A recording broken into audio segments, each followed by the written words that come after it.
Hello, everybody. This is Ross Halleck with Halleck Vineyard. And I'm Harris Miner, Director of Sales here at Halleck Vineyard. And we thought we would join you today on a little exploratory mission. We went to Google to see what other wines people are interested in. And we just Googled Pinot Noir, and we found out we were very fortunate. We came up very early on page 1, but there were a number of Pinot Noirs that came up ahead of us. And we were interested in trying them. We get a little myopic here in West Sonoma County and wanted to try some other wines that you're interested in, that people just by voting with their keystrokes determine are worthy of their attention. And so we picked 4 today, or 3 actually. One, our Hillside Cuvee 2017, but we have a Belle Glos Pinot Noir, Halleck Vineyard, Russian River Valley. This is basically a neighbor of ours. A La Crema from Monterey. La Crema is actually a neighbor of ours too here in West Sonoma County, but they're making a wine from Monterey. And then Meiomi, which is, I guess, Central Valley. Yeah. It's a Central Valley wine. And this is getting lots of press. I mean, there are a lot of people giving Meiomi some attention, and I've never tasted it, so I wanted to be sure to include it. And it is being sought after. So anyway, let's begin and go through these wines. We have them all poured here.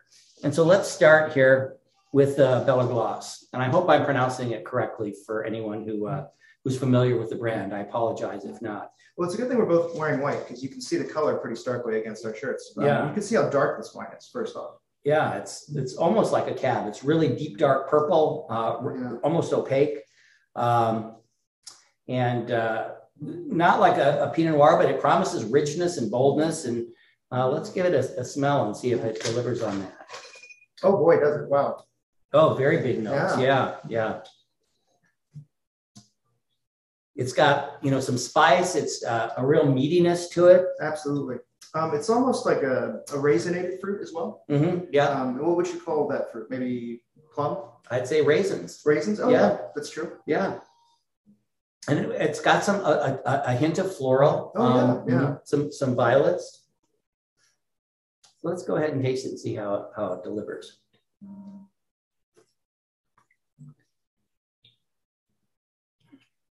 Wow. Well, that's just as powerful in the mouth as in the nose. It is.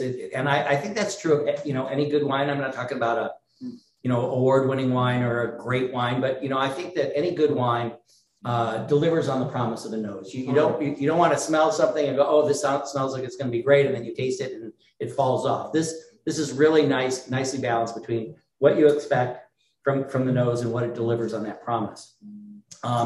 It's meaty. It's a very savory wine. Still has a lot of that spice we were discussing. Yeah, it's bold. It's still pretty smooth for how bold it is. Yeah, I get a little bit of alcoholic hit at the back of the throat. Yeah, I think it's a little hot. Let's see. Let's just check. Yeah, it's 14.6 alcohol. So it's wow. Yeah. You would expect that. It's not entirely unpleasant, but you notice it. Yeah. But no, I mean, if you took it, if you drank it with food, I think a lot of that would be abated as well. Yeah, no, I think I would enjoy this wine being served to me. I think it's $59 retail. Ours is $49, so it's on par. This is a perfectly reasonable wine, and a nice colleague of ours here in Russian River Valley. So let's move on to the La Crema, also nearby.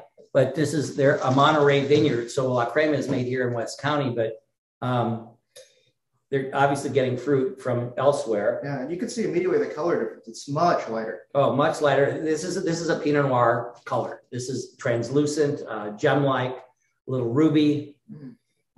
And boy, when you put it to your nose, right away, you get that very earthy Animal Sauvage. In fact, it's very earthy. I mean, I get a hint of skunk note to it. It's a little hard to ignore, and many people like that. Many people like that earthy tone, and I like the earthy tone. This is there's not a lot of fruit here in the nose anyway, and we're yet to taste it. Yeah. But let's go ahead and do that.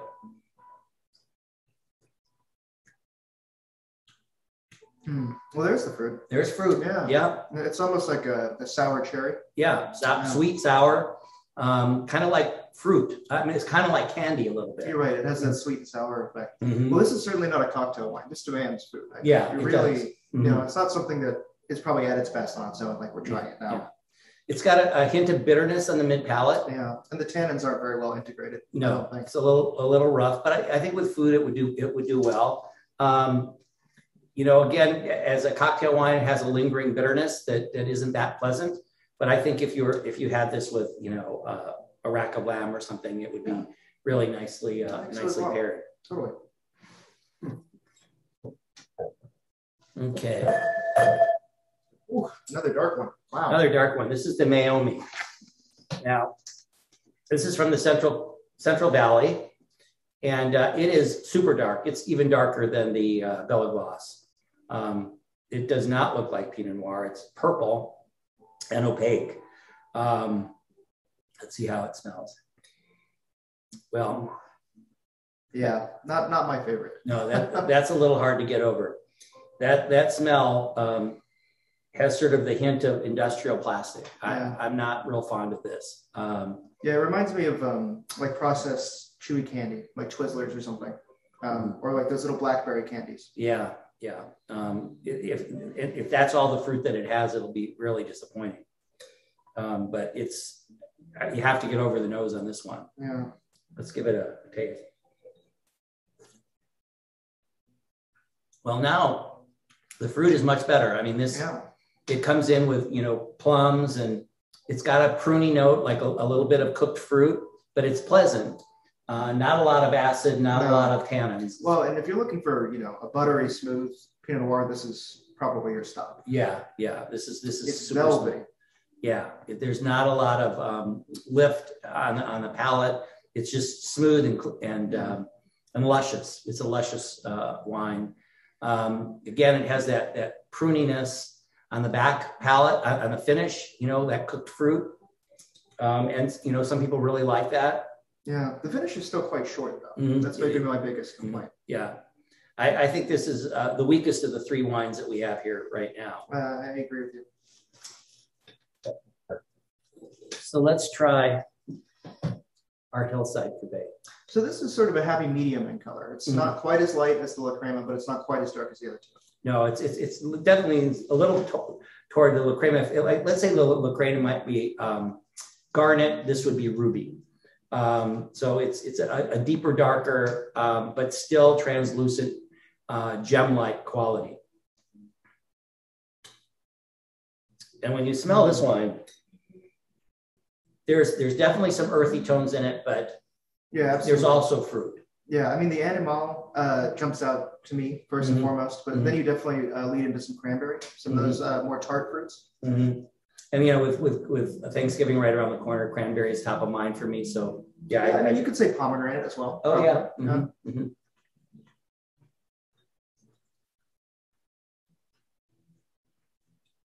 Well, this wine is definitely brighter than any of the other wines. It has more acidic lift to it.